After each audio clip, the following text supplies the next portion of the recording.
గౌతమ్ సాన్వి ఏం చేస్తుర్రా కన్నయ్య? ఏం లేదు మమ్మీ. ఇంకో మీకోసం అయితే ఒక స్పెషల్ అయితే రెడీ చేసిన మమ్మీ, చూడండి. ఏగో ఏం లేదు నాన్న, బనానా జ్యూస్ అయితే చేసిన. ఎట్లుందో టేస్ట్ చేసి చెప్పండి నాన్న. అబ్బా చాలా బాగుంది మమ్మీ. అవునా, బాగుందా సాన్వి పాప? బాగుంది మమ్మీ.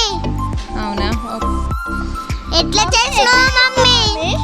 ఏం లేదు నాన్న, బనానా ఏం లేదు, ఒక 6-7 బనానాస్ అయితే తీసేసుకున్నా నేను ముందైతే. వీటినైతే మొత్తం తొక్క అయితే తీసేసుకున్నా. తొక్క అయితే తీసేసి మంచిగా చిన్న చిన్న పీసెస్ లాగైతే కట్ చేసేసుకున్నా.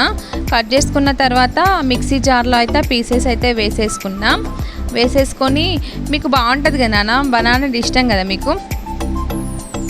అవును మమ్మీ. అయితే మిక్సీ జార్లో వేసేసి మిక్సీ అయితే చేసుకున్న తర్వాత అందులో కొన్ని మిల్క్, షుగర్ రెండు టేబుల్ స్పూన్ల షుగర్ అయితే యాడ్ చేసేసుకొని మంచిగా మిక్సీ అయితే చేసుకున్న తర్వాత దాన్ని అయితే మంచిగా డీప్ ఫ్రిడ్జ్లో పెట్టేసిన. ఇంకా మీరు పడుకున్నారు, లేచిన తర్వాత పోసిద్దామనేసి అయితే వెయిట్ చేస్తున్నా. మీరు ఇప్పుడే లేసారు. బాగుందా మమ్మీ? మమ్మీ ఇలా చేస్తే చాలా బాగుంది మమ్మీ. రోజు చేసి పెట్టు.